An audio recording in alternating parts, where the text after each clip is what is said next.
Bom dia a todos, que a paz de Deus esteja conosco neste momento, sejam todos bem-vindos a casa. É com muita alegria que recebemos todos aqui neste domingo maravilhoso. Bom dia aos nossos internautas que estão assistindo conosco ao vivo neste momento, sejam todos bem-vindos também. Hoje, agradecer muito a presença, mais uma vez, do nosso querido irmão Marco Aurélio que está aqui, ele que vai ministrar esse momento para nós, né? O tema de hoje, um tema muito interessante, ele vai falar sobre o céu e o inferno, né? Esse livro está completando agora no mês de agosto 160 anos de sua publicação, né? Então o Marco Aurélio vai dar uma explanada para nós sobre o céu e o inferno. Será que estamos no céu? Será que estamos no inferno? Ou para onde vamos? Né?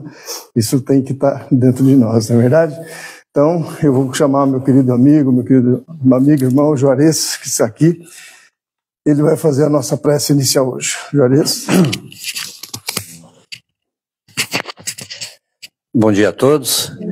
Convido a todos, então, para que a gente serene os nossos ânimos, entrar em sintonia com Jesus, nosso irmão maior, com Bezerra de Menezes, patrono da nossa casa, para que estamos aqui, reunidos em nome do Cristo, e ele sempre disse que estaria presente, para ouvirmos as palavras do nosso palestrante, que ele seja intuído pela espiritualidade aqui presente, e que são não só nós encarnados que estamos aqui, mas muitos irmãos desencarnados que comparecem, possam absorver esses conhecimentos e, com esses ensinamentos, dar continuidade, assim como nós, na sua caminhada evolutiva.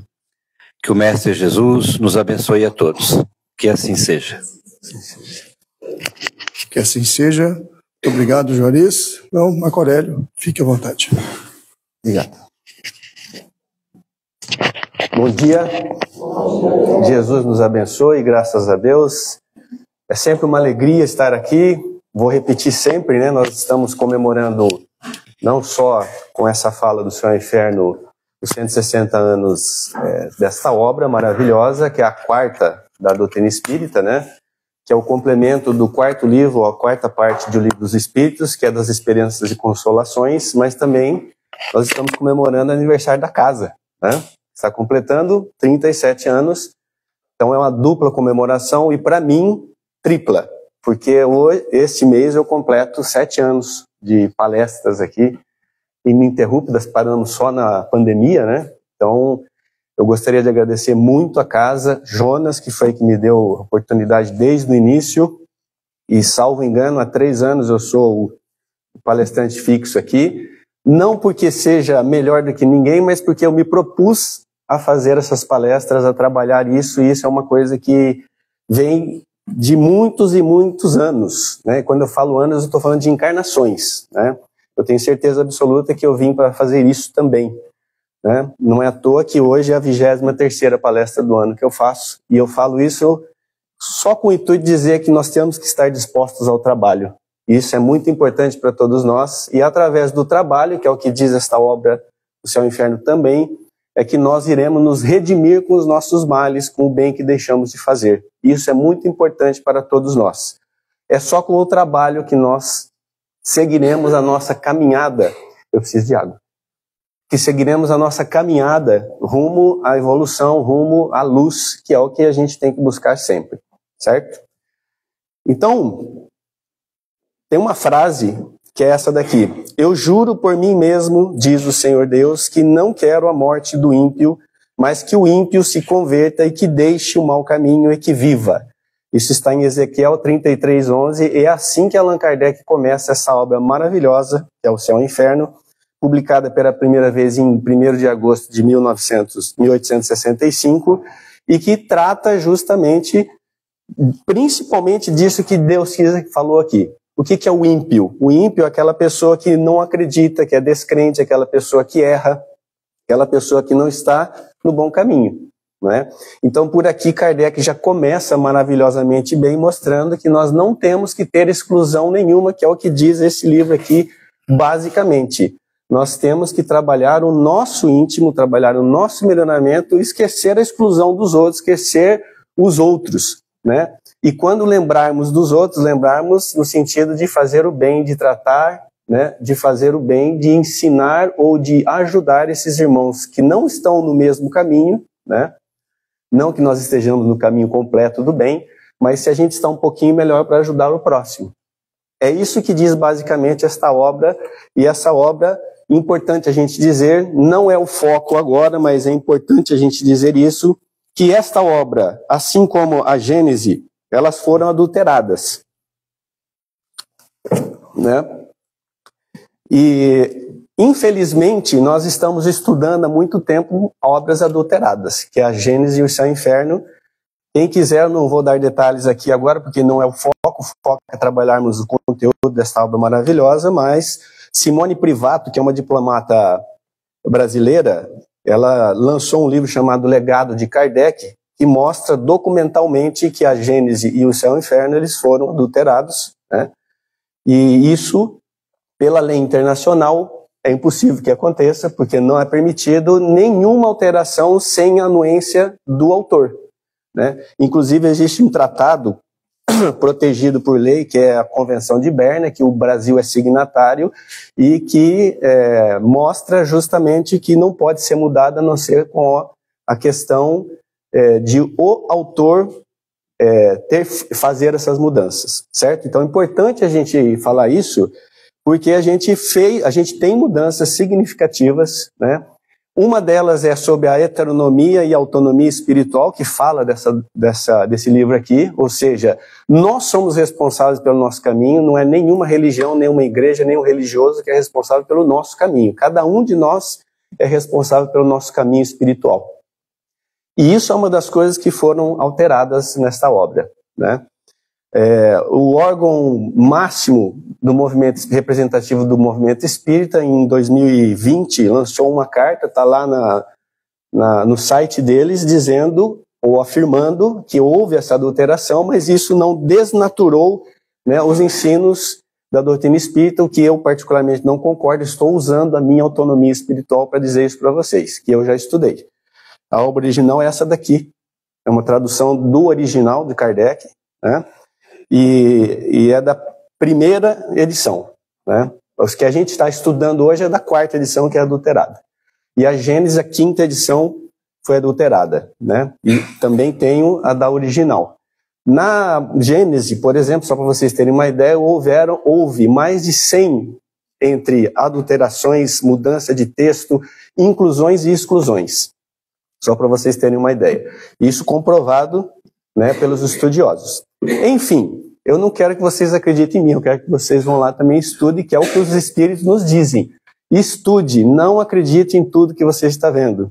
João disse, não acredite em todos os espíritos. Antes de acreditar nos espíritos, veja se esses espíritos são espíritos de Deus. Veja o que eles estão dizendo, né? O mesmo serve para mim agora, como eu estou falando. Kardec, lá na Gênese, diz para nós que se a ciência provar que o espiritismo está em erro, devemos ficar com a ciência. O Emmanuel, certa vez, disse também que se houvesse alguma diferença entre Kardec e ele, a gente tinha que ficar com Kardec. Então, parafraseando o próprio Kardec e Emmanuel, eu digo que entre o movimento espírita e Kardec, eu vou ficar com Kardec. Por isso, tudo que eu estou dizendo aqui para vocês hoje é dessa obra aqui, que é do original.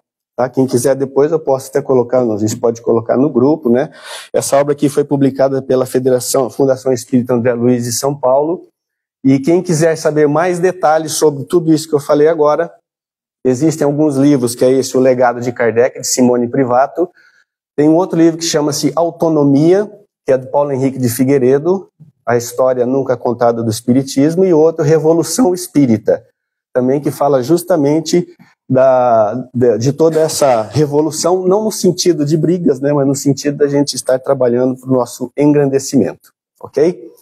Então, o livro Céu e Inferno, ele nos mostra, Allan Kardec, nesse livro, ele trata justamente da vida após a morte, da justiça divina e da moral espírita, que é a que eu disse, da autonomia espiritual, né? Ele fez nessa obra, apresentou nessa obra, a elaboração da teoria moral espírita, né? Que diz justamente que é uma tese que diz que tem 25 conceitos, que diz o que nós seremos conforme o que nós somos aqui em cada uma das nossas vidas, né? Então a gente vai ser feliz ou infeliz conforme o que nós fizemos aqui em cada uma das nossas encarnações, e não é em uma só, são em muitas e muitas encarnações. Essa teoria, ela está lá no capítulo 8º, da primeira parte, que é um dos que foi mais desnaturado na sua originalidade, né? Depois vocês vão entender por quê, que eu vou falar daqui a pouco, embora o que eu quero que fique aqui é o conceito, o ensinamento, e não essa questão da mudança que foi realizada, tá? Por isso eu vou ter que ler alguns trechos bastante, então normalmente vocês que me acompanham sabem que eu falo bastante e leio pouco, hoje eu vou ler um pouco mais, né?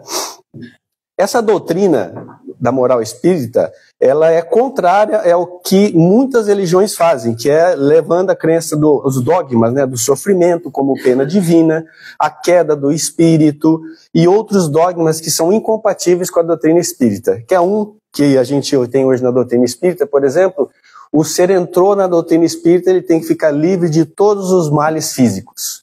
Isso é um dogma. Isso não existe. E por que não existe? Porque Emmanuel já disse que todos os males físicos são decorrentes dos males morais, do espírito. É o espírito doente que causa o corpo doente, certo? Então a gente não pode, enquanto conhecedores da doutrina espírita, cair nessa cilada, né? O corpo não é a causa é o espírito. Portanto, tratemos o espírito sem, obviamente, deixar de tratar o corpo, de fazer tudo que nós podemos, empreender todos os nossos esforços para que a gente possa vencer as nossas más tendências, maus hábitos e vícios. Outra coisa que vem desses dogmas anteriores também, que está presente na doutrina espírita, maus hábitos e vícios, colocam tudo na mesma caixinha. E não é verdade isso. Já falamos aqui numa palestra sobre hábitos, a diferença entre o hábito, ou o mau hábito, né, e o vício. E existe uma diferença bastante grande, né, que nós temos que tratar.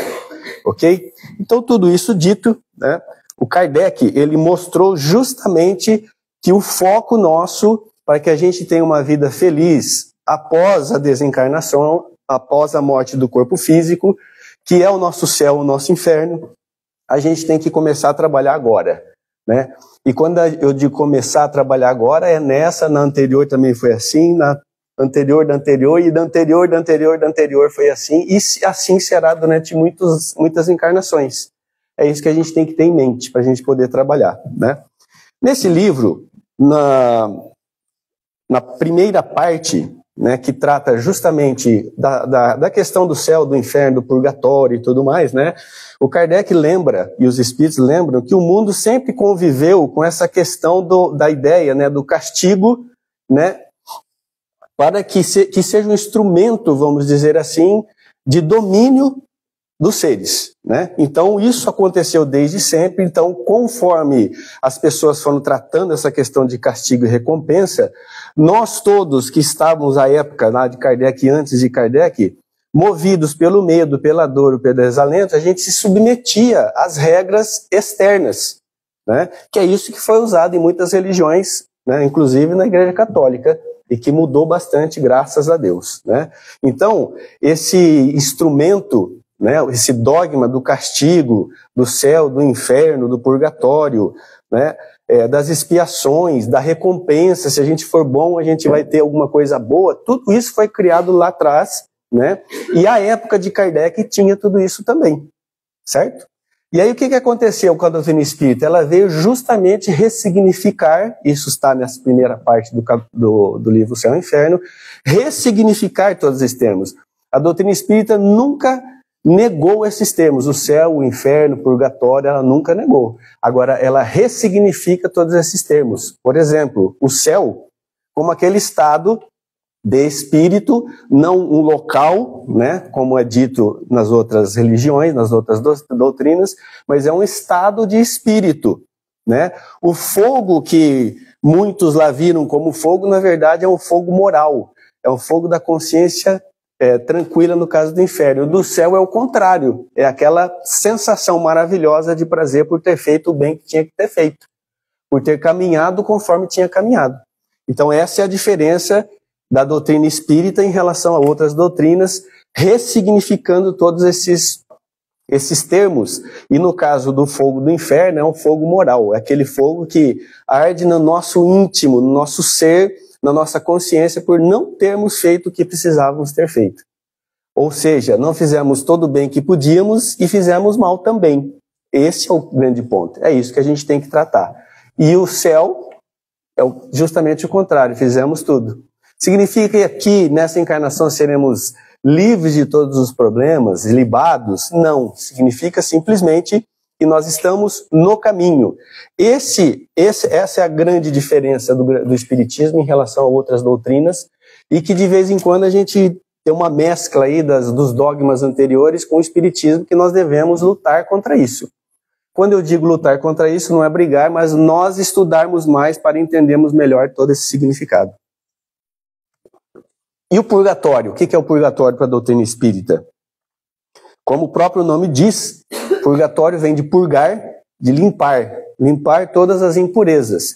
O purgatório é onde nós estamos agora, todos nós que estamos encarnados e os espíritos que estão na crosta terrestre aqui, que nós sabemos que existem muitos espíritos aqui aguardando, inclusive, oportunidade para reencarnar, para purgar as suas mazelas, né? Essa é a outra ressignificação do Kardec em relação a essa questão. Outra coisa para a doutrina espírita, que está nesse livro aqui, que a gente estuda muito bem, é as penas eternas. Não existem penas eternas, as penas são transitórias, né? Por isso que houve essa modificação que nós vamos falar daqui a pouco. Alguns trechos da obra adulterada colocam lá um termo que não existe na obra original, que é as penas, o Código Penal da vida futura. Código Penal significa que tem uma pena, não é verdade?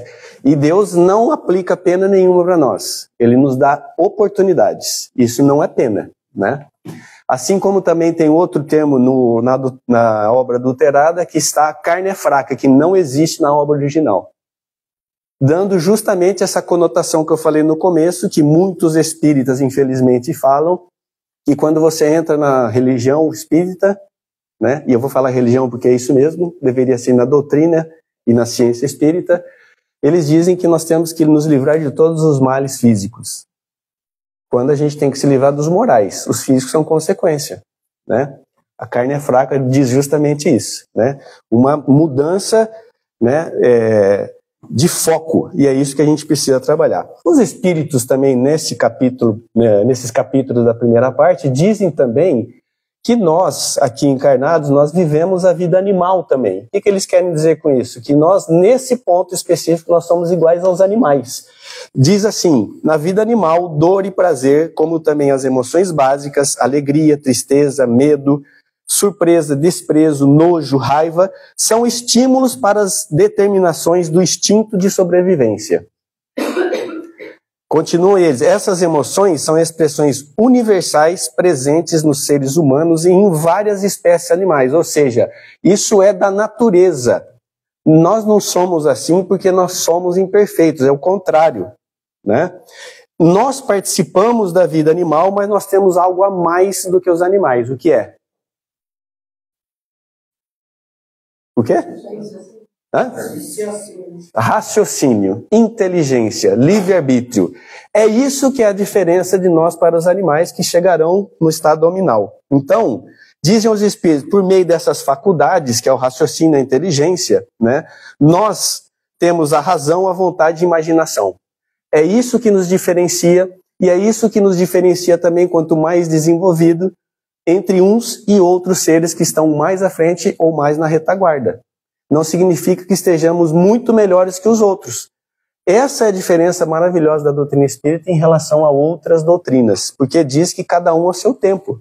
Então nós temos que ir desenvolvendo, então compete a cada um de nós trabalhar isso. Então com o conhecimento, né, da verdade, da vida futura, da vida espírita, nós teremos condições de ter escolhas melhores para nós e não escolhermos só o bem bom da matéria. Nós teremos mais criatividade para trabalhar o que a gente precisa trabalhar. Nós teremos mais senso moral traduzido no final pelo livre-arbítrio nosso. Essa é a diferença. É isso que fala essencialmente desse livro Céu e Inferno e que fala da doutrina espírita, né? E é isso que a gente deve tratar. Porque se a gente tratar a carne, né, como o corpo físico, como a fonte do sofrimento, que é o que dizem as doutrinas, os dogmas das doutrinas, né, nós vamos colocar a matéria acima do espírito. E isso, para nós que estudamos a doutrina espírita, é impossível. Seria um absurdo, inclusive, a gente pensar assim, né? Vou lembrar Emmanuel de novo, ele diz que todos os males físicos são provenientes do espírito doente.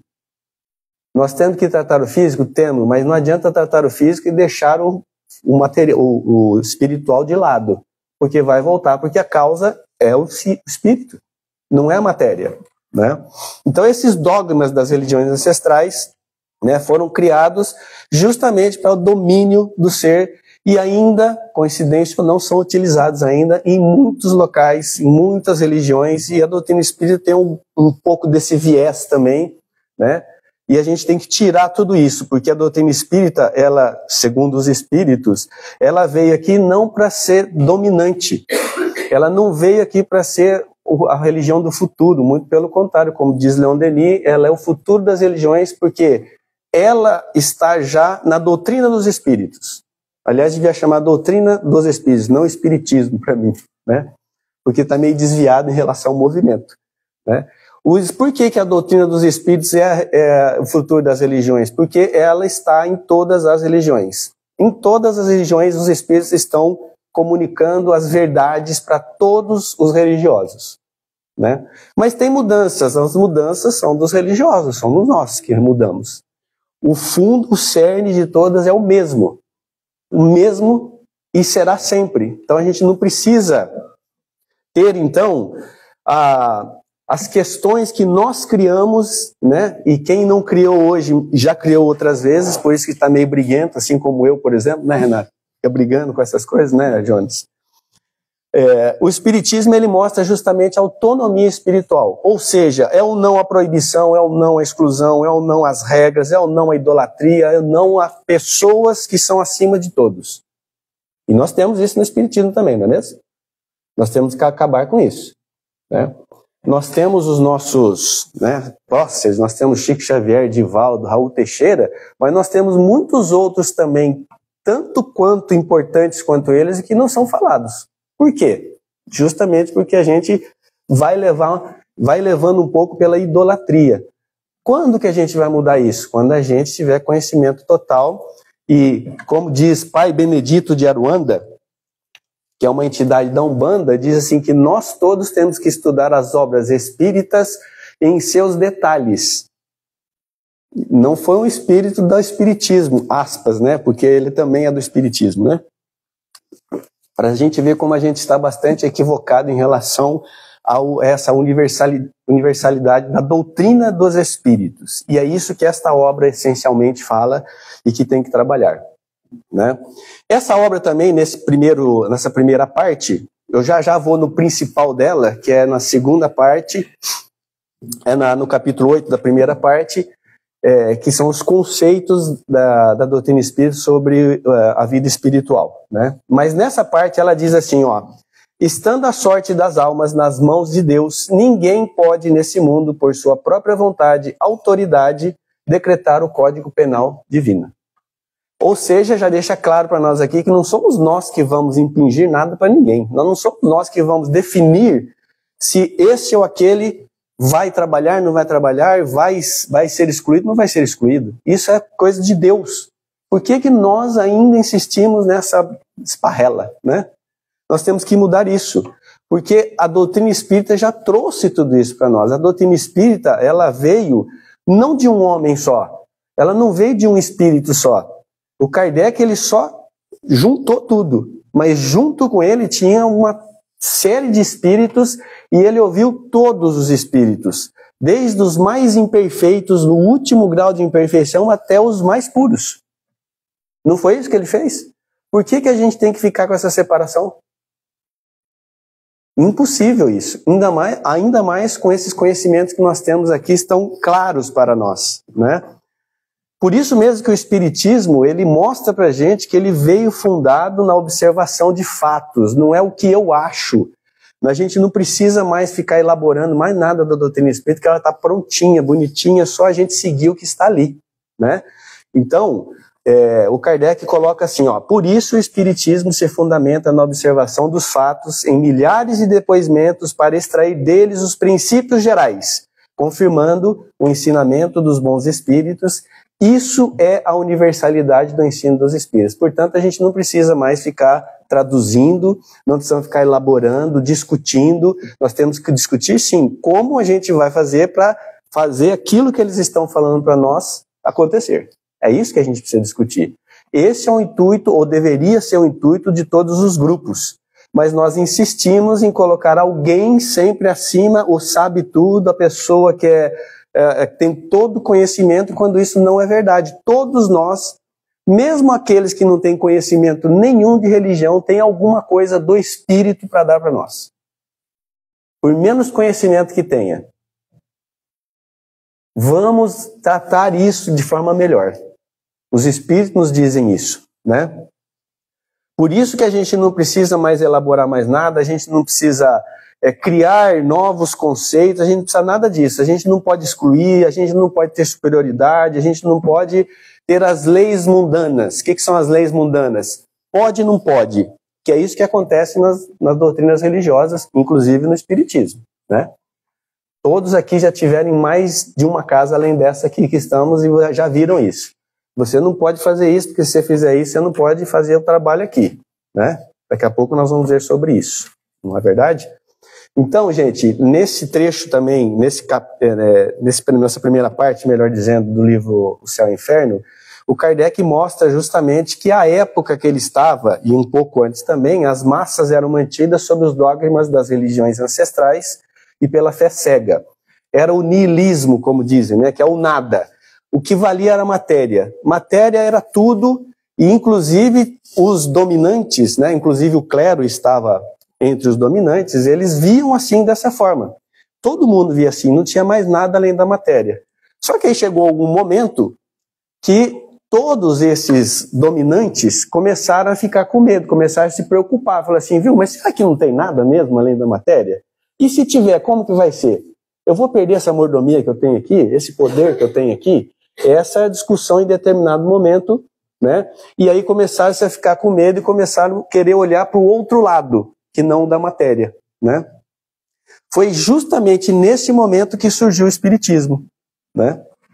Foi nesse momento que o Espiritismo se mostrou, e não por acaso, os Espíritos não fazem nada por acaso, não existe o acaso. Foi nesse momento que começaram a trabalhar as ideias espiritualistas.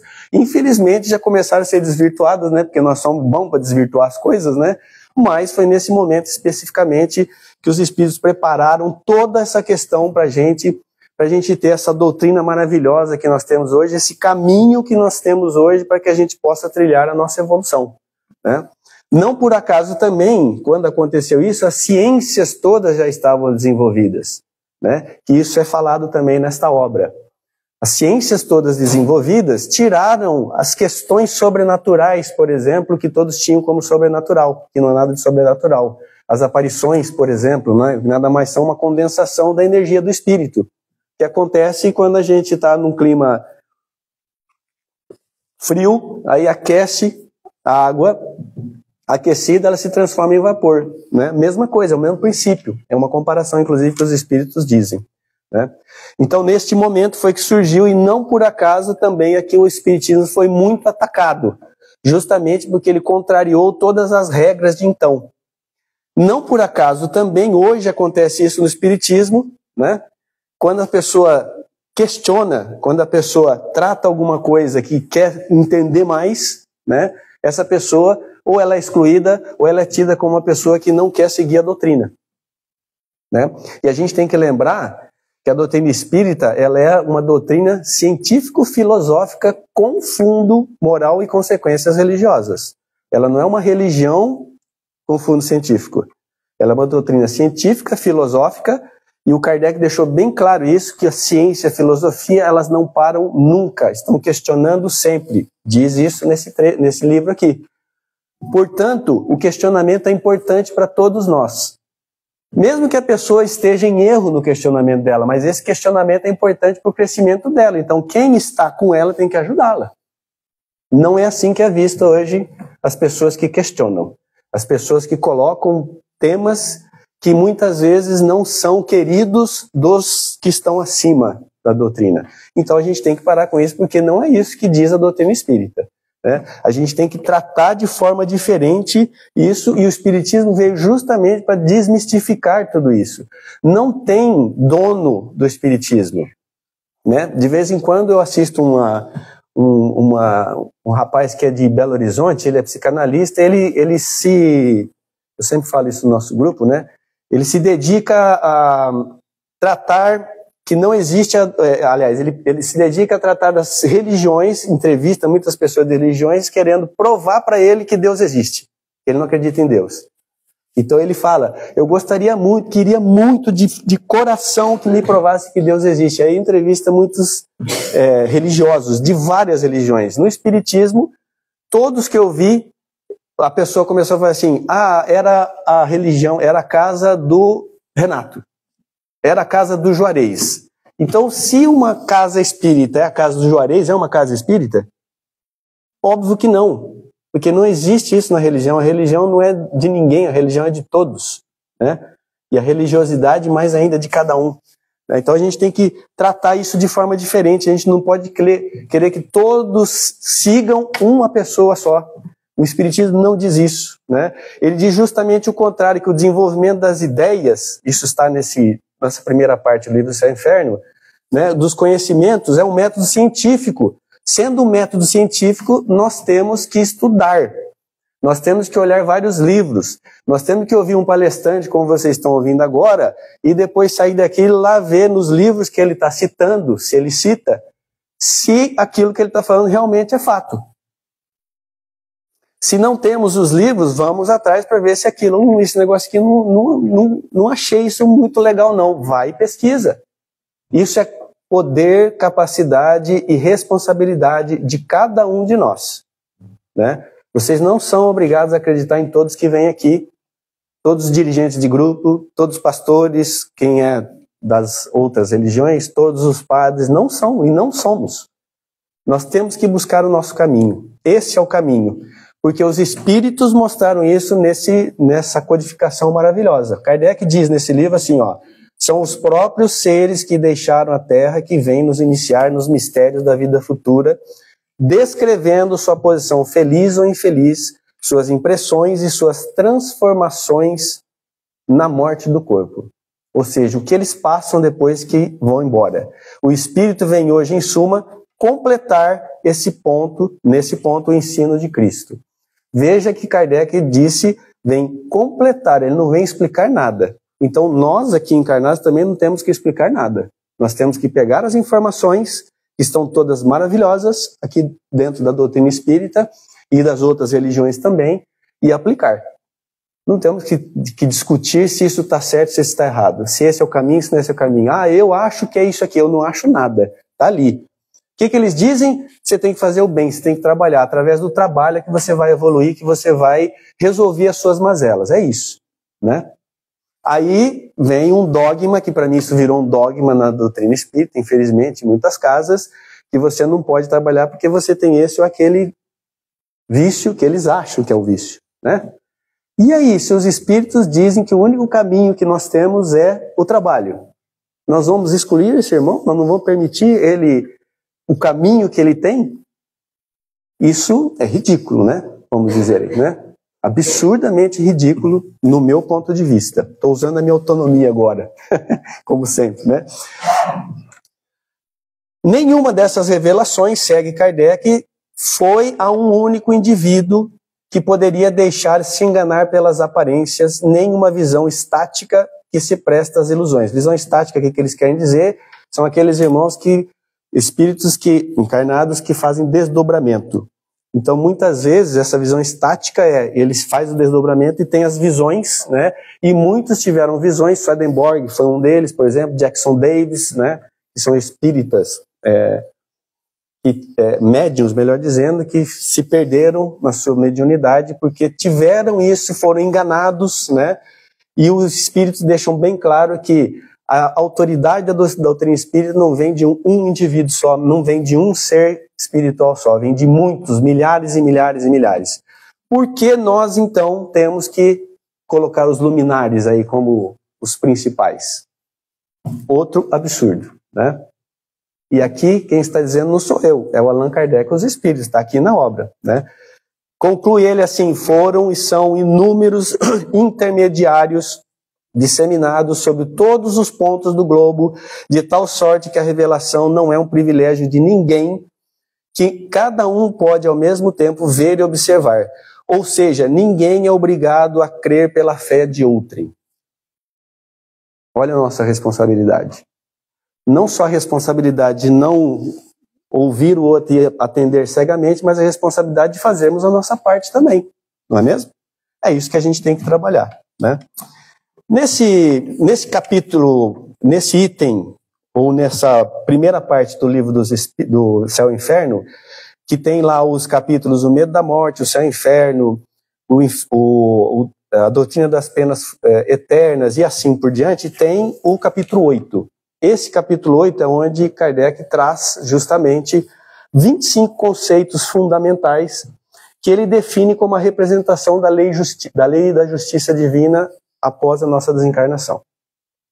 25 conceitos que, inclusive, na obra do Itorado viraram 32, se eu não estou enganado. Eu acho que são 32. Então, já também desvirtuaram tudo isso daí, né? Então, a gente tem que entender isso aqui, que ele trouxe para todos nós, a doutrina espírita, no Céu e Inferno, que o espiritismo, ele não vem por uma autoridade privada, como diz Kardec, formular um código de fantasia. Muito pelo contrário, ele vem mostrar justamente o que acontece com a gente, como ficamos, né, na vida espiritual, depois de nossas vidas materiais, o que nós fizemos aqui nas nossas vidas materiais, né?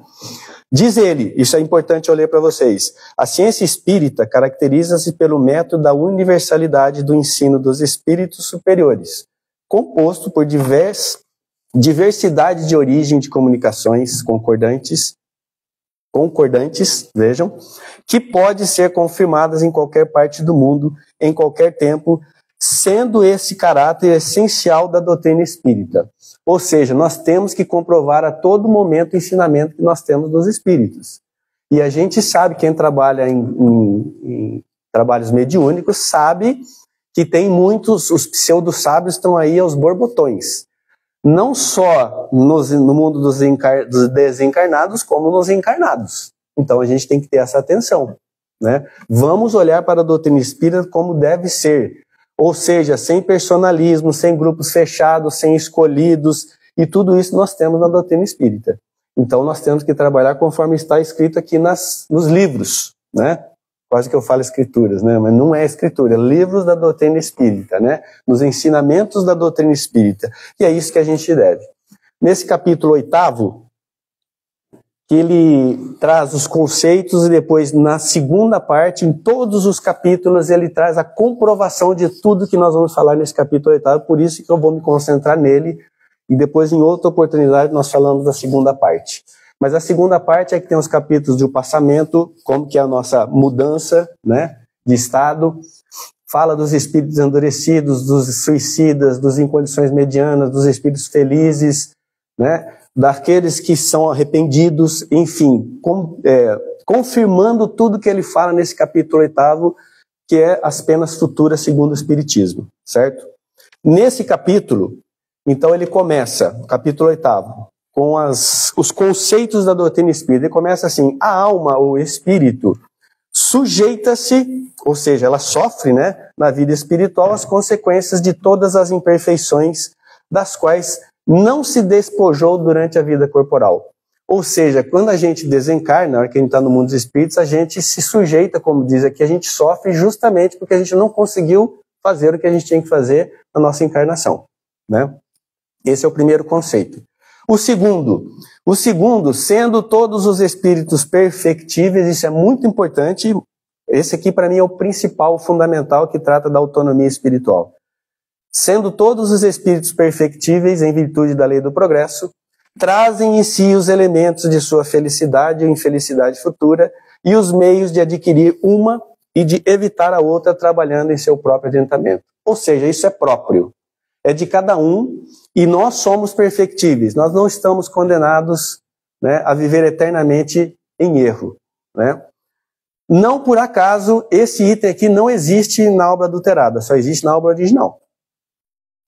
Apesar de eles terem aumentado o número de conceitos, este item aqui especificamente, se vocês pegarem esta obra aqui e compararem com a que vocês têm, vocês vão ver que ele não existe, esse item aqui, né? Porque justamente trata da autonomia espiritual, né? O item terceiro, a felicidade perfeita está ligada à perfeição, ou seja, a depuração do espírito. Não é uma recompensa, é uma consequência natural da lei divina. Se a gente fez o bem, a gente vai avançar cada vez mais. A hora que chegar em espírito perfeito, a gente está nessa condição de espírito perfeito e não deixaremos de trabalhar, muito pelo contrário, trabalharemos muito em favor do próximo, né? Aquele que está na retaguarda, para que esse próximo também chegue aonde esses espíritos chegaram. Isso é ponto pacífico em toda a doutrina espírita que os espíritos nos ensinam, né? Assim como, concluindo esse trecho, toda imperfeição é uma causa de sofrimento, da mesma forma, toda qualidade adquirida é uma causa de satisfação, de atenuação dos sofrimentos, de onde resulta que a soma da felicidade ou infelicidade está na razão direta dos nossos atos, né? Mais uma prova da responsabilidade, da autonomia espiritual que temos e como temos que trabalhar essa autonomia sem olhar para fora, ou sem deixar que o de fora trabalhe o nosso interior. Porque a gente já sabe disso, que quando a pessoa não quer ser ajudada, ela não consegue sair daquilo, não é verdade?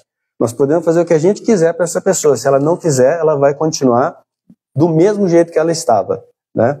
O Kardec, então, ele trata muito bem dessa questão, e aqui a gente está falando do lado sombra e lado luz, que todos nós temos, sem exceção.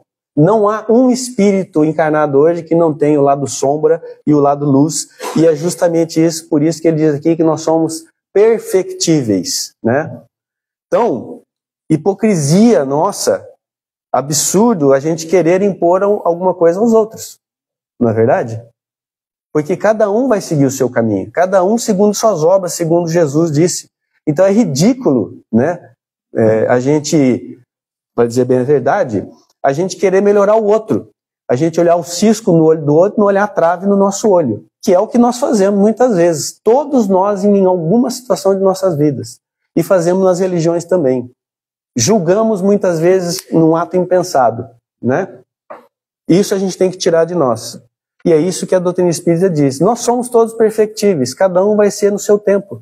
Por que a gente tem que forçar o outro? Primeiro que a gente não consegue, né? A gente fica criando leis ridículas para coisas divinas que estão postas escritas, né? O Allan Kardec, nesses itens, ele diz assim para nós: o espírito sofre pelo próprio mal que fez, de maneira que, estando sua atenção concentrada incessantemente sobre as consequências desse mal, ele vai compreender melhor os seus inconvenientes e será motivá-lo a mudar. Então, o que está dizendo aqui, quando a gente está nessa condição, o estado que nós ficamos de sofrimento nos move para que a gente melhore. Aí, o que a gente faz quando a gente está consciente do nosso mal? A gente vai querer fazer alguma coisa para sair dele, não é? E essa alguma coisa é o bem. Portanto, mais uma vez, ridículo a gente não permitir as pessoas trabalharem quando esse é o único meio de melhorarmos. Então, para nós que estamos na direção, para nós, direção da casa, direção de grupo, palestra, nós temos que colocar isso, né? Não estou dizendo que a gente tem que colocar todo mundo em todo lugar, mas a gente também não pode relegar o trabalho deles. Não interessa, sempre tem algum trabalho que essa pessoa, esse irmão necessitado pode fazer para começar a ter essa sensação. Os espíritos dizem que a consequência moral dessas punições nossas, ressignificada pelo espiritismo, é o sofrimento moral nosso. E o sofrimento moral só sai que a gente começar a trabalhar em favor do próximo. Não tem outro caminho. Os espíritos dizem a todo momento isso em todas as obras. Pode pegar qualquer obra. Joana de Anjos, André Luiz, Filomeno de Miranda, qualquer um. Eles dizem isso. O trabalho é que vai fazer a sua mudança. Aí a gente vai negar o trabalho. Como que faz esse irmão? Ou esses irmãos, né? Então, gente, quando a gente está numa condição melhor, vamos nos atentar para isso, porque todo mal que a gente faz, né, ele vai sendo convertido em hábito, e para a gente mudar isso, a gente tem que trocar o hábito. Para trocar o hábito é fazendo o trabalho. Qualquer trabalho. O nosso ajudando esse irmão a trocar esses hábitos, e depois aquele trocou, dando a oportunidade dele fazer a mesma coisa que nós estamos fazendo. Isso é muito simples, né? Mas como eu sempre digo, de tão simples chega a ser ridículo a gente não seguir esse caminho, que é o que a gente faz normalmente. O que a gente faz? Julga, a gente, né, faz coisas que não deveríamos, né? Então a punição, os espíritos dizem também, mais um conceito, a punição varia segundo a natureza. Ou seja, não existe nenhuma punição que é para todos. Assim como não existe nenhuma lei que todos devem seguir. É simples assim. Então, um mesmo mal, ele pode servir para mim um tipo de punição. E a punição aqui, quando eu estou falando punição, eu estou dizendo a escolha que eu faço para reparar o mal, não é a punição de Deus. Tá claro isso? Então isso é muito importante. Então, se eu fizer um mal e o Ricardo fizer um mal também, muitas vezes eu vou pagar de um jeito e ele vai pagar de outro, porque isso depende de uma série de variações que os espíritos explicam muito bem, né? Que é o conhecimento, né? A condição que está para fazer aquele mal, ou o bem que não foi feito, e assim por diante. Então não existe regra absoluta para nada. Mais uma vez, por que nós temos que colocar regras para tudo, então, para todo mundo? Não existe. Não existe uma regra. Nesse caso aí também, no mesmo sentido que a gente recebeu uma doença para cada emprego, para o joelho. Exatamente. A doença pode vir diferente para dois fatos iguais. Exatamente, é isso mesmo. Aí serve para doença, serve para qualquer tipo de, aspas, punição, né? Assim como também as duas pessoas com a mesma doença, uma passa muito bem e a outra passa muito mal, né? O que é muito bem? Entendendo, sendo paciente, sendo tolerante e assim por diante, não é mesmo? Então, o Espiritismo explica isso. E o movimento espírita não faz isso. Ele quer uma lei geral para todo mundo. Todo mundo tem que seguir ali, como eu já ouvi em outra casa, que eu tenho que me submeter às regras da casa. Tchau. Tchau para casa, né? Não para mim. Eu estou na doutrina espírita. Né? Então, sendo essa justiça infinita de Deus, ela é mantida numa conta rigorosa. Ou seja, todos nós, esse é outro conceito, todos nós vamos pagar por mínimo que seja o nosso erro. Só que nós vamos pagar como? Através da oportunidade que Deus nos dá para que a gente volte. E quem escolhe isso somos nós. Ou seja, a punição é nós com nós mesmos, permitida por Deus, obviamente. Então, por que nós seremos os julgadores? Nós encarnados. Outra coisa ridícula de nossa parte, né? Depende de fazermos atenuante. Com certeza absoluta. Temos atenuante e nós vamos falar daqui a pouco. A duração desse castigo, então, está subordinada ao aperfeiçoamento do espírito culpado. O atenuante, que nós temos várias histórias aí na doutrina espírita, né? Que a gente tem que o espírito veio e fez mais do que deveria ou fez menos do que deveria. E aí ele ficou sofrendo ou sofreu menos do que deveria. É o caso do Saturnino, por exemplo, né, que é um dos mais famosos falado aí na doutrina espírita, está lá no livro A Vida Escreve, o caso do Saturnino. Não vou falar porque senão não vai dar tempo, tá? Bom, enfim, essa condição que Deus dá para nós é simplesmente de nós retomarmos a nossa consciência no bem, que é através do arrependimento. Mas não adianta só se arrepender. Depois do arrependimento, nós pedimos perdão a Deus, e ele assim, perdoa, só que agora você vai ter que reparar o seu erro. Agora você vai ter que fazer alguma coisa para reparar aquilo que você fez, né? E essa é a causa do aperfeiçoamento. Então, mais uma vez, se Deus permite inúmeras vezes que a gente volte, permite que a gente volte ao trabalho, por que nós vamos não permitir nossos irmãos que estão em erro? É para isso que Kardec colocou lá no começo do livro, que Ezequiel disse, que Deus não quer a morte do ímpio, mas ele quer que o ímpio se converta. Se converter é para o trabalho, para o caminho de volta na luz. É isso que a gente precisa, né? Deus não exige para a gente pôr o nosso sofrimento abaixo, da gente se penitenciar. Ele exige que a gente trabalhe. Então, nós temos que dar a oportunidade para esses irmãos, porque o nosso livre-arbítrio vai dizer isso. Cada um de nós. E não adianta a gente impor, não adianta a gente tratar, né, aquela pessoa como uma pessoa pecadora, né, uma pessoa que está errando e que ela não pode fazer nada. Todos podemos. Todos temos condições. Todos temos oportunidades iguais. O que diferencia um de outro nas oportunidades é como a gente vai agir em relação àquilo. Lembrando sempre que nós é que escolhemos, né, o castigo, enquanto estamos no mundo dos espíritos. Nós fazemos as nossas programações. E esse castigo, ele está subordinado ao nosso arrependimento. Ou seja, a gente se emendou, aí ele fala assim, eu preciso mudar isso daqui. E como que eu mudo? Eu quero voltar e fazer o que eu fiz de mal, ou terminar o que eu deixei de fazer, que eu não terminei, ou fazer aquele bem que eu deixei de fazer lá atrás. Como diz os Espíritos, que se você não faz o bem quando você teve oportunidade, isso é tão mal quanto fazer o mal, né?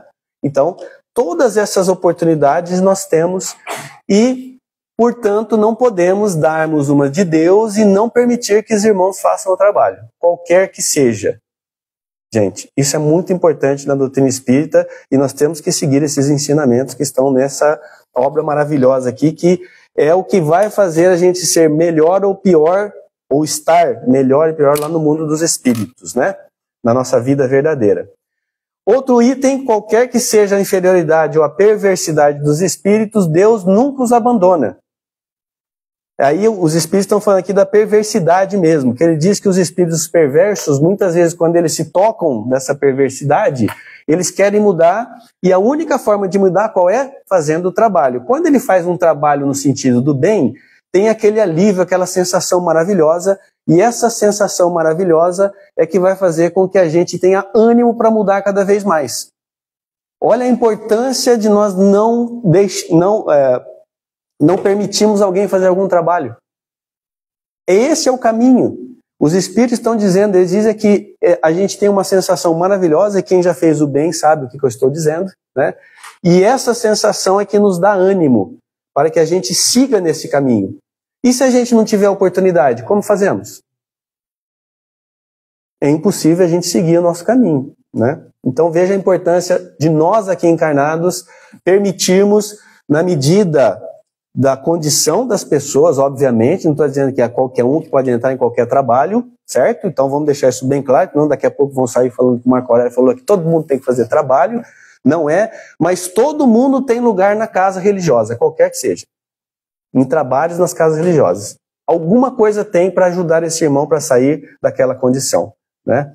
É isso que a gente precisa ter em mente, e a gente precisa também tirar um outro item que é muito importante na doutrina espírita também, que nós desviamos muito, que é a questão que está no 13º item, que seria a gente tratar, como a doutrina espírita é muito aberta, né? Ela permite muitas coisas, ela não proíbe nada, não é mesmo? É isso que dizem da doutrina espírita, não é? Então, nesse 13º item, fala assim, ó, seria um erro crer que, em virtude da lei do progresso, a certeza de chegar cedo ou tarde à perfeição e à felicidade pode ser, para o espírito mal, um encorajamento a perseverar no mal e a se arrepender mais tarde. Isso aqui todo mundo fala assim, o Marco Aurélio não quer melhorar, ele não quer fazer isso, ele não quer fazer aquilo, ele não quer se submeter, né? Quando, na verdade, a doutrina espírita diz assim, ó, você é responsável pelos seus atos. Então, essa questão aqui, que é um encorajamento ao cara ficar sem fazer nada, eu nunca vi uma mentira tão grande em toda a minha vida, porque isso depende do conhecimento, depende do andar desse espírito, não é mesmo? Então, a gente não pode cair nessa situação. O cara não quer ser ajudado. Quem falou que ele não quer ser ajudado? Alguém sabe como é que é a vida dele? Sabe como veio a vida dele, nesta e em outras encarnações? Nós não podemos julgar. Isso é julgamento, nós não podemos tratar mais dessa maneira. O Espiritismo estabelece justamente essa abordagem racional e experimental, e a gente tem condições de ver tudo isso, porque nós temos espíritos nos falando isso. A segunda parte desse livro, O Céu e o Inferno, fala só disso, dos espíritos que deixaram de fazer o que tinham que fazer, e dos espíritos que fizeram tudo o que tinham que fazer. Portanto, essa história aqui, eu posso deixar, a doutrina espírita permite que você possa fazer lá na frente, mentira. Ela fala assim, você faz o que você quiser, só que você vai colher o que você está fazendo. Simples assim, né?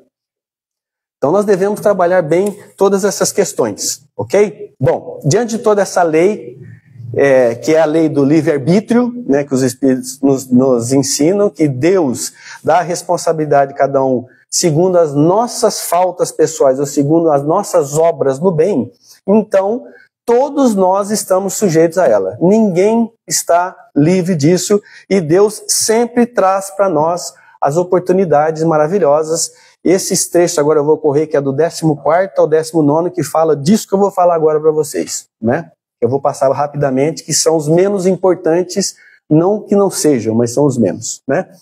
Ele diz assim para nós: seja provocando pelo mau exemplo, ou seja impedindo que cada um faça o que quer, nós estamos errando. Ou seja, a gente está fazendo bem, ou está deixando de fazer o mal. A gente vai pagar por isso. Deixando de fazer o bem quando tivermos oportunidade. E aí nós vamos pagar, nós é que vamos pagar pelos nossos erros. Assim é que os criminosos, por exemplo, segundo os espíritos, eles ficam, depois que desencarnam, com a visão daqueles que eles fizeram sofrer, daqueles que eles mataram, por exemplo, e que fizeram passar sofrimentos horríveis. O egoísta, por exemplo, que fica abandonado, né? O egoísta que só viu em si o problema, só fez para si, a hora que ele desencarna, ele vê que todo mundo esqueceu dele, que ninguém vai amparar ele, que ninguém vê ele, né? O orgulhoso que vê, que é a história de Lázaro, por exemplo, que vê aquele que ele achava que era menor que ele enquanto encarnado, vê que está acima dele. Isso é o verdadeiro inferno, né? Não é mesmo? E é isso que os Espíritos dizem nesses trechos aqui, né? Portanto, a gente tem que olhar, pensar muito bem o que a gente vai trabalhar nas nossas encarnações para que a gente não passe, ou passe o mínimo possível, essas mazelas que nós temos no mundo dos espíritos. Lá no item 20º, no 20º conceito, os espíritos dizem para nós, e Allan Kardec diz, o meio de evitar e atenuar as consequências desses defeitos nossos é a gente se desfazer deles o máximo possível durante a nossa vida presente. Esse é o nosso caminho. O maior exemplo que nós podemos dar para todo mundo enquanto encarnados é a luta que nós temos contra as nossas mazelas. Esse é o caminho. E não é a gente acabar com tudo de uma vez, porque nós não vamos acabar. Não é verdade?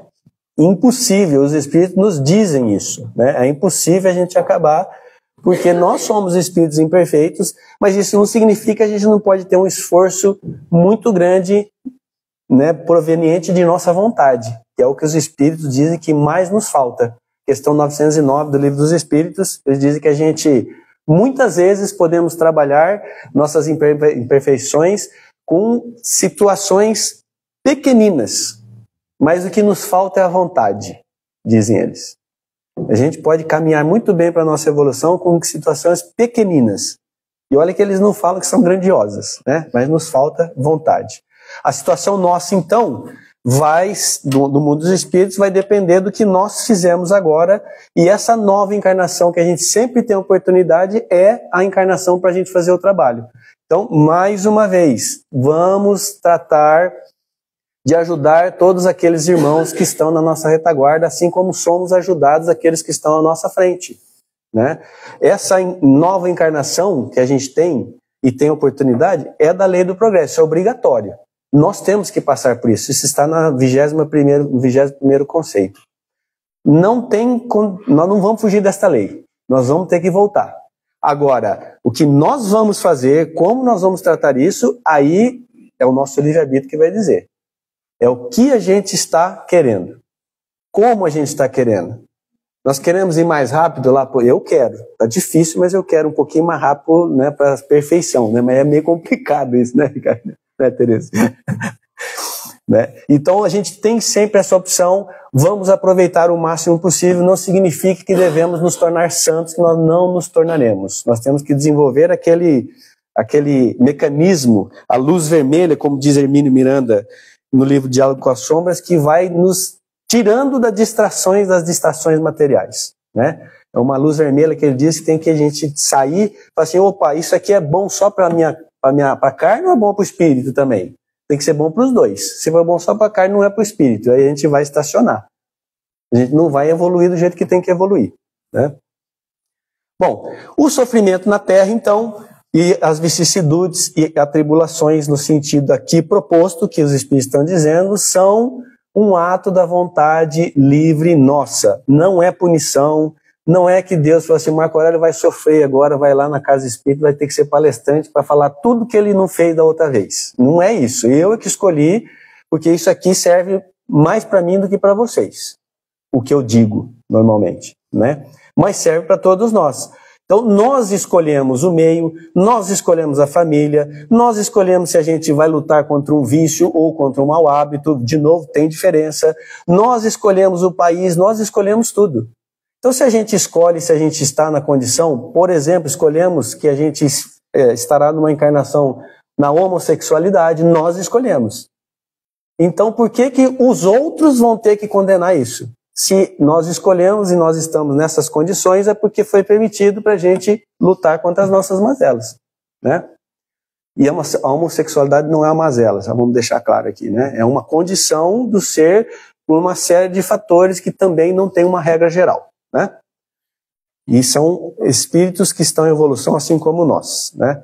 O espírito, então, vai escolher tudo isso e a misericórdia divina. Isso está nesse livro, no item 22. Por misericórdia divina, deve-se entender que Deus não é implacável e deixa sempre aberta a porta para o retorno ao bem. Se Deus é assim, por que que nós seremos diferentes? Por que que a gente vai fazer contra a lei divina? E nós somos julgadores. Nós somos implacáveis com os nossos irmãos, muitas vezes dentro de casa. Esse é um grande erro nosso que nós temos que trabalhar, né? Deus poderia ter criado todo mundo perfeito? E aí, poderia ou não? Segundo os Espíritos, sim. Só que isso é algo que ele não fez porque ele queria e quer que a gente se desenvolva pela nossa vontade, pelo nosso livre-arbítrio. Mas isso é uma coisa que, segundo os Espíritos, né, não está na nossa vontade e não precisamos saber disso. Está fora do nosso alcance. E a gente vai descobrir um dia, acho, não sei se vai descobrir. Eles dizem que a gente vai descobrir, né? Ó, se não fez isso, segundo a Kardec, deve ter tido motivos que ainda escapam à vossa razão e cuja sabedoria compreenderemos mais tarde. Não sei se a gente vai compreender, mas ele poderia. Mas é muito melhor assim, né? E a gente finaliza com o 25º conceito, que diz justamente da justiça divina, né?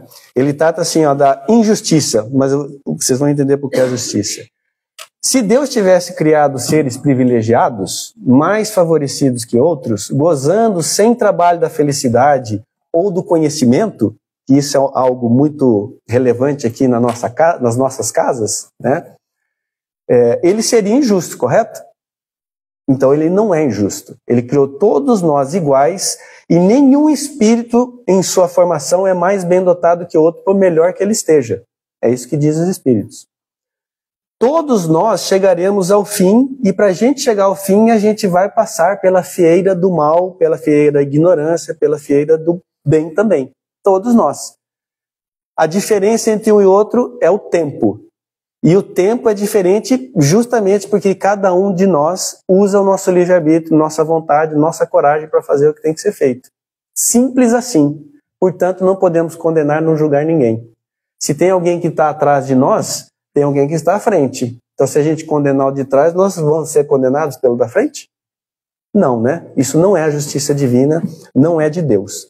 Então, admitindo isso, o que há de mais justo que a liberdade deixada a cada um? Essa é a pergunta que Kardec faz para nós, né? A estrada da felicidade está aberta a todos. O fim é o mesmo para todos. As condições para atingi-los são as mesmas para todos. Ou seja, Deus dá oportunidade a todos nós igualmente. Então nós, aqui, respeitando as divinas proporções, que aqui nós não somos tão divinos, a gente tem que fazer a mesma coisa, dar a oportunidade de trabalho. E lembrar, gente, que os Espíritos lembram muito bem nessa obra, em toda esta obra maravilhosa, que a imperfeição não é o mal em nós. A imperfeição é a ausência do bem, do conhecimento do bem. A imperfeição é a inércia, o mal é a inércia do espírito. Quando a gente para, a gente não quer fazer mais nada, que aí nós estamos preocupados só com nós mesmos. Isso é o mal. Mal para nós e mal para o outro, né? Então, quando a gente tira todo esse mal de nós, ou seja, a gente sai da inércia e vai para o trabalho, a gente começa a caminhar junto com a lei divina, junto com o que Deus quer de cada um de nós, trabalhar. E essa obrigação é nossa, é individual, e ninguém vai mandar a gente fazer isso. Ninguém vai obrigar, ninguém vai conseguir obrigar a gente a fazer isso. Sabe como que a gente faz? Mudando de mentalidade. Mudando os nossos maus hábitos para bons hábitos, para o trabalho, né? E assim a gente vai reparar o nosso hábito equivocado, ou os nossos hábitos equivocados, e caminhar no sentido do bem, ajudando o todo em torno de nós. Sabe o que é isso? É a ação na maior lei que nós temos hoje, que é base da doutrina espírita, que é a lei da caridade. É só assim que a gente vai conseguir, apoiando-se uns nos outros. É isso que a gente precisa. A imperfeição e o sofrimento vão ser inerentes ao nosso estado e vão continuar até que a gente mude a nossa mudança, nossa tarefa, as nossas tarefas, os nossos hábitos. É isso que esses espíritos nos ensinam. E para finalizar, eu quero ler essa última frase aqui que eu tirei deste livro, da obra original, que é: a recuperação do estado de equilíbrio ou cura da doença ou das doenças está relacionada à força do organismo em se reorganizar. Ou seja, mais uma vez aquela palavrinha maravilhosa que eu adoro dos espíritos, que é o equilíbrio, né? Para a gente voltar ao equilíbrio, a gente tem que reorganizar o organismo. E vamos lembrar Mesmer aqui, o criador da ciência do magnetismo animal, que diz que nós somos um todo, espírito e corpo. A saúde para Mesmer é a harmonia do todo, assim como a doença é a desarmonia do todo, que é o que os espíritos dizem aqui. A recuperação do estado de equilíbrio ou a cura da doença está relacionada à força que nós empenhamos do organismo. O organismo aqui é o nosso todo, é o espírito. E os espíritos dizem que os nossos órgãos materiais, eles são vivos e educáveis. Ou seja, o nosso espírito comanda isso, né? O nosso espírito vai trazer isso para nós. Então, essa força de restabelecimento do equilíbrio do espírito é a sua vontade livre e consciente, superando as imperfeições e retomando o caminho do bem. Isso é a doutrina espírita, isso é a individualidade, isso é a autonomia espírita que esse livro maravilhosamente traz e que nós devemos seguir nossos caminhos com esse ensinamento para que a gente possa melhorar. Que Jesus nos abençoe, graças a Deus, e que a gente siga nesse caminho. Então, que a gente siga nesse caminho agora com a nossa prece. Eu vou fazer uma prece bem curta, que é que a gente possa, com o auxílio dos nossos amigos espirituais, colocar esses ensinamentos e, especialmente, tirarmos o julgamento, a imposição, a nossa forma de ver e querer colocar isso para os nossos irmãos. Que a gente possa, no nosso caminho, trabalharmos a nossa melhoria, não a melhoria do próximo, porque nós, trabalhando dessa forma, nós damos exemplo, de fato, do que nós devemos seguir. E para nós vai ser um alívio, e assim como para todos aqueles irmãos que estão conosco, porque assim nós vamos tirar o julgamento e colocar o auxílio para esses irmãos. Nós vamos tirar a imposição e colocar a mão amiga para que eles possam, para que a gente possa ajudar esses irmãos. E nossos anjos de guarda, nossos espíritos familiares nos auxiliem nessa tarefa tão difícil, dado o nosso orgulho, nosso egoísmo, e que a gente possa trabalhar tudo isso para viver melhor e trabalhar pela nossa vida maior, pela vida do Espírito. Que Jesus nos abençoe, graças a Deus. Muito obrigado.